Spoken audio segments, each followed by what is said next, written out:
হরে কৃষ্ণা। রাধে রাধে বন্ধুরা, আসছে মোক্ষদা একাদশীর দিন।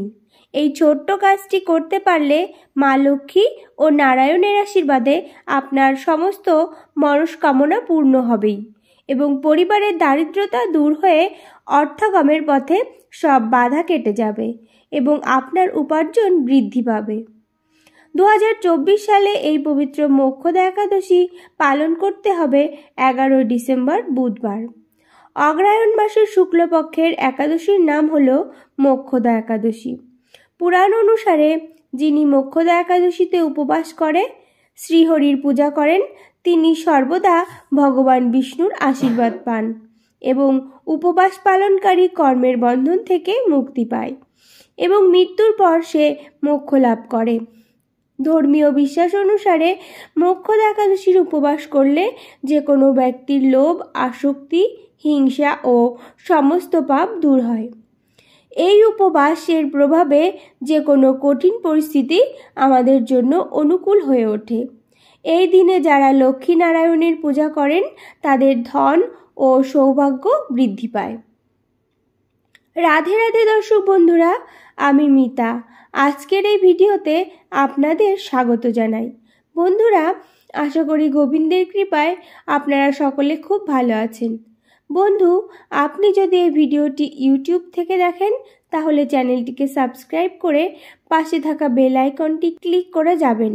আর যদি ফেসবুক থেকে দেখেন তাহলে পেজটিকে ফলো করে আমার পাশে থাকবেন।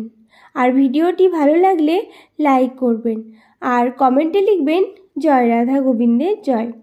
এবং ভিডিওটি আপনার পরিচিত বন্ধুবান্ধব ও আত্মীয় স্বজনদের উদ্দেশ্যে শেয়ার করবেন এবং ভিডিওটি অবশ্যই শেষ পর্যন্ত দেখবেন।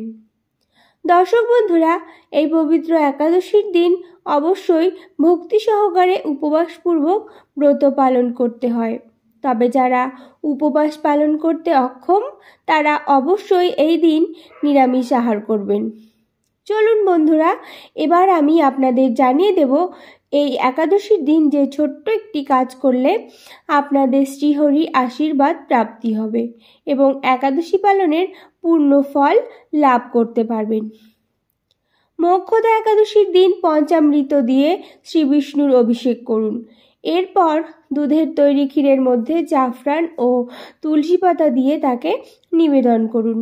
এই কাজ করলে আপনার অর্থাগমের পথে সব বাধা কেটে যাবে এবং আপনার উপার্জন বৃদ্ধি পাবে।